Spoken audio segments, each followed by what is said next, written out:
जैसा कि विदित है कि इस बार बीएसपी के संस्थापक एवं जन्मदाता मान्यवर श्री कांशीराम जी की जयंती को होली व अन्य त्योहारों के कुछ ही घंटे बीत जाने के बाद दिनांक 15 मार्च को खासकर यूपी व दिल्ली सहित पूरे देश में इनके अनुयायियों ने अपार संख्या में इकट्ठा होकर इसे विभिन्न स्तर पर मनाया है और अपने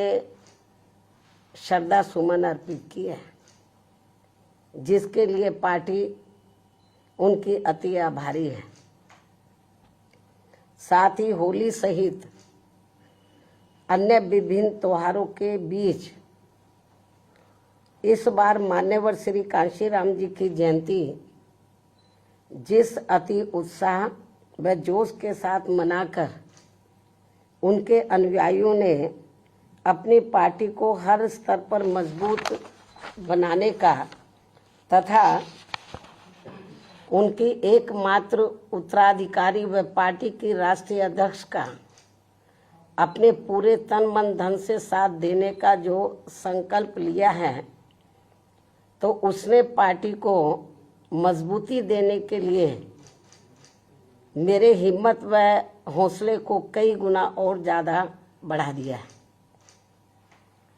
जिसे मैं अभी तक की तरह आगे भी अपने जीते जी अपने व्यक्तिगत तथा भाई बहन व रिश्ते नातों आदि के स्वार्थ में कभी भी कमजोर नहीं पड़ने दूंगी। वैसे भी मेरे भाई बहन व अन्य रिश्ते नाते आदि मेरे लिए केवल बहुजन समाज का ही एक अंग है, उसके सिवाय कुछ भी नहीं है। इसके अलावा पार्टी व मूवमेंट के हित में बहुजन समाज के जो भी लोग अपनी पूरी ईमानदारी व निष्ठा से कार्य करते हैं, तो उन्हें पार्टी में जरूर आगे बढ़ने का मौका दिया जाएगा और इस मामले में मेरे रिश्ते नाते आदि भी आड़े नहीं आएंगे। यहाँ मैं सावधानी के तौर पर ये भी बताना चाहूँगी कि पिछले कुछ वर्षों से सत्ता व विपक्ष में बैठी सभी जातिवादी सांप्रदायिक व पूंजीवादी पार्टियां बीएसपी के विरुद्ध अंदर अंदर आपस में मिलकर बहुजन समाज की एकमात्र हितैषी पार्टी बीएसपी को किस्म किस्म के हथकंडों के जरिए इसे कमजोर करने की पूरी कोशिश में लगी है, क्योंकि यहाँ जातिवादी पार्टियों को खासकर सन 2007 में यूपी में बीएसपी का अकेले ही पूर्ण बहुमत के आधार पर सत्ता में आना अभी तक भी उनके गले के नीचे से कतई भी नहीं उतर पा रहा है और तभी से यहाँ सभी जातिवादी व खासकर दलित विरोधी पार्टियां किस्म किस्म के हथकंडे इस्तेमाल करके बीएसपी को कमजोर व खत्म करने में लगी है। इसी प्रकार बाबा साहब डॉक्टर भीमराव अंबेडकर के जीते जी भी इन्हीं जातिवादी पार्टियों ने इनके कारवां को किस्म किस्म के हथकंडे इस्तेमाल करके उसे कमजोर व खत्म करने का पूरा प्रयास किया था, जिसे बाबा साहब ने व बाद में मान्यवर श्री कांशीराम जी ने भी इनके मंसूबों को पूरा नहीं होने दिया है। और अब मैं भी अपने बहुजन समाज के बलबूते पर इनके इस मंसूबे को किसी भी कीमत पर पूरा नहीं होने दूंगी। ये मेरा पार्टी के लोगों को वायदा है, जिसके लिए मुझे अपने बहुजन समाज का हर स्तर पर साथ मिलना भी बहुत ज़रूरी है। और अच्छी बात यह है कि बहुजन समाज पूरे तन मन धन के साथ अब मेरे साथ खड़ा है। अभी भी खड़ा है। इतना ही नहीं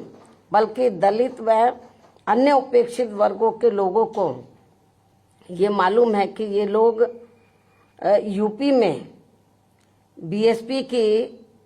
पूर्ण बहुमत की सरकार बनने से पहले यहाँ जातिवादी उच्च वर्गों के लोगों के सामने, यानी कि जो बहुजन समाज के लोग हैं, खास तौर से दलित वर्ग के लोग, यहाँ जातिवादी उच्च वर्गों के लोगों के सामने ना तो चारपाई पर बैठ सकते थे और ना ही उनके बराबर की कुर्सी पर भी बैठने की हिम्मत जुटा सकते थे।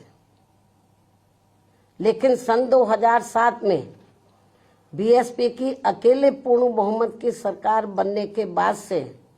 ये सब अब काफी कुछ बदल गया है।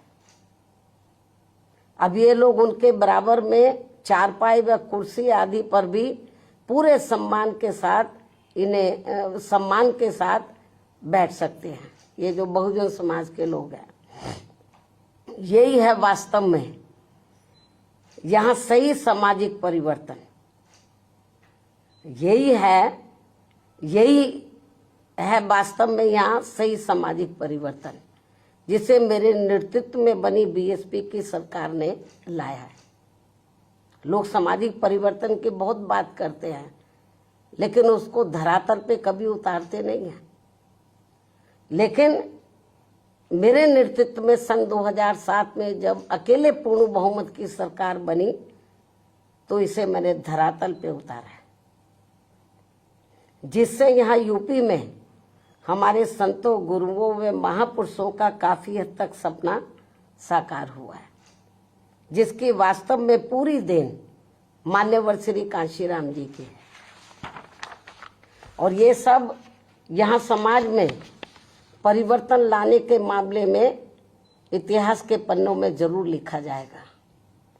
इसके साथ ही बीएसपी की सरकार ने ही यहाँ यूपी में इन वर्गों के लोगों को, यानी कि बहुजन समाज के लोगों को काफी हद तक अपने पैरों पर खड़ा किया है। अपने संतों, गुरुओं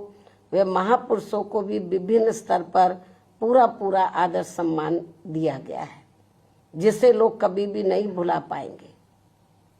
लेकिन ये सब यहाँ सभी जातिवादी पार्टियों के गले के नीचे से अभी तक भी नहीं उतर पा रहा है।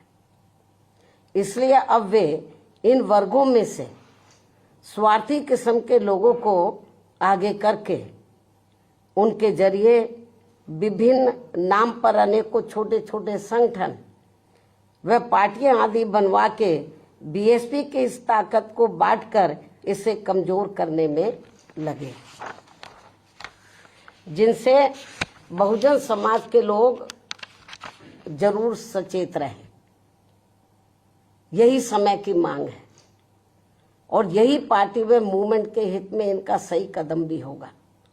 यदि हमारे लोग सचेत रहते हैं। इसके अलावा यहाँ मैं ये भी कहना चाहूंगी कि देश के प्रधानमंत्री बीच बीच में अपनी खुद की गरीबी का तो जरूर उल्लेख करते रहते हैं, लेकिन इन्होंने दलित व अन्य उपेक्षित वर्गों के लोगों की तरह यहाँ कभी भी कोई जातीय भेदभाव नहीं झेला है, जो ये सब हमारे संतों, गुरुओं व महापुरुषों ने समय समय पर झेला है, जिसे अभी भी इनके अनुयायी काफी हद तक झेल रहे हैं। इसलिए पार्टी के मिशनरी व परिपक्व लोगों से आज मेरी ये भी पुरजोर अपील है कि वे ये सभी जरूरी बातें अपने बच्चों व खासकर युवा पीढ़ी को जरूर हमेशा बताते रहें, जिनको तैयार करने की भी वास्तव में सही जिम्मेवारी इन्हीं लोगों की ही है। इस उम्मीद के साथ ही अब मैं पुनः होली आदि के त्योहारों के बीच में इस बार मान्यवर श्री कांशीराम जी की जयंती बड़े जोश व उत्साह के साथ मनाकर इनके अनुयायियों ने जो उनको अपना पूरा आदर सम्मान दिया है तथा मेरे साथ साथ इनके करोड़ों अनुयायियों का भी काफ़ी हौसला बढ़ाया है, उन सभी का हार्दिक दिल से आभार प्रकट करते हुए अब मैं अंत में यही कहना चाहूंगी कि इस समय संसद सत्र चल रहा है, यह आप लोगों को मालूम है, जिसमें देश में आम जनहित के मुद्दों पर कम बल्कि अपने अपने स्वार्थ में राजनीति करने पर ज्यादा जोर दिया जा रहा है, जो ये अति चिंता की बात है। साथ ही पिछले कुछ समय से वक्फ बोर्ड पर भी सत्ता व विपक्ष द्वारा जो राजनीति की जा रही है, तो ये भी अति चिंता की बात है। और यदि ये मामला समय रहते आम सहमति से सुलझा लिया जाता तो ये ज्यादा बेहतर होता। केंद्र सरकार इस मामले में जरूर पुनर्विचार करे, सोच विचार करे। ये भी हमारी पार्टी की केंद्र सरकार से पुरजोर अपील है। इस उम्मीद के साथ ही अब मैं अपनी बात यहीं समाप्त करती हूँ। धन्यवाद। जय भीम व जय भारत।